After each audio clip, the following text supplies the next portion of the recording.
অত্যন্ত ভারাক্রান্ত হৃদয় নিয়ে আজকের এই সংবাদ সম্মেলন। আমার প্রিয় ভাতিজা মুফতি শাইখুল ইসলাম শায়েস্তাগঞ্জি আমার গ্রামেরই সন্তান, অত্যন্ত ভালো মানুষ এবং সহজ সরল মানুষ, উদার মনের মানুষ।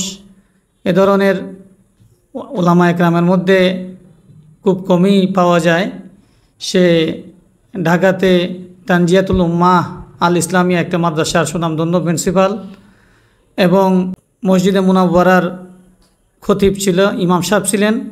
দীর্ঘ 9 বছর ইমামতি করার পর হঠাৎ করে মসজিদ কমিটি ওনাকে অব্যাহত এমনভাবে দিয়েছেন প্রায় যা অনেকটা অপমানজনকের মতো।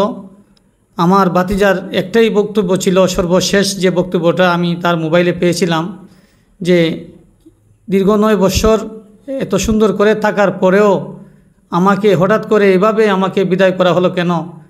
আমি একজন ইমাম হিসেবে এটা মেনে নিতে পারছি না। তখন আমি চাচা হিসাবে ওনাকে বলেছিলাম যে আপনি এইগুলা না বললেই ভালো, আপনার জন্য মসজিদের তো আর অভাব নাই, দরজা একটা বন্ধ হইলে 1000টা খুলবে। তখন ভাতিজা উত্তর দিয়েছিলেন যে আমি আমার জন্য এই লড়াই করছি না, আমি করছি সারা বাংলাদেশের সমস্ত ইমামের পক্ষে লড়াই, যেন ইমাম সাহেব তার মর্যাদা অক্ষুণ্ণ রেখে সসম্মানে ওনাকে বিদায় দেওয়া হয়। আমি এক শাইখুল যদি দুনিয়াতে নাও থাকি, এরপরও বাংলাদেশের সমস্ত ইমাম যেন তার সম্মান মর্যাদা বুঝে পায়, সেই জন্যই আমার আজকের এই লড়াই। দেখা যাচ্ছে এর 2 দিনের মাথায় ওনাকে কে বা কারা গুম করে নিয়ে যায়। আজ প্রায় 24 ঘন্টার উপরে, প্রায় 2 দিন হয়ে যাচ্ছে, এখন পর্যন্ত তার কোনো খোঁজখবর পাওয়া যাচ্ছে না। তার স্ত্রী লাইভে এসে সংবাদ সম্মেলন করে সাংবাদিকদের সামনে বলেছেন যে আমি প্রয়োজনে ঢাকা থেকে চিরতরে চলে যাব, এরপরও আমি আমার স্বামীকে ফিরিয়ে দিন। আমার 3টা বাচ্চা এমনভাবে কাঁদছেন যা সারা দেশের সমস্ত মানুষের হৃদয়ে রক্তক্ষরণ হয়েছে।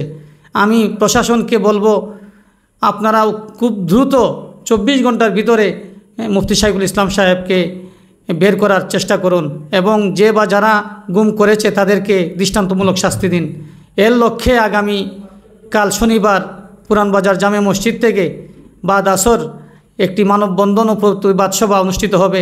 এলাকার আশেপাশের যারাই আছেন সবাইকে সেই মানববন্ধন ও প্রতিবাদ সভায় অংশগ্রহণ করার জন্য সবিনয় অনুরোধ করছি। শায়েস্তাগঞ্জ কওমি উলামা পরিষদ আর্থমানবতার সেবায় নিয়োজিত থাকবে।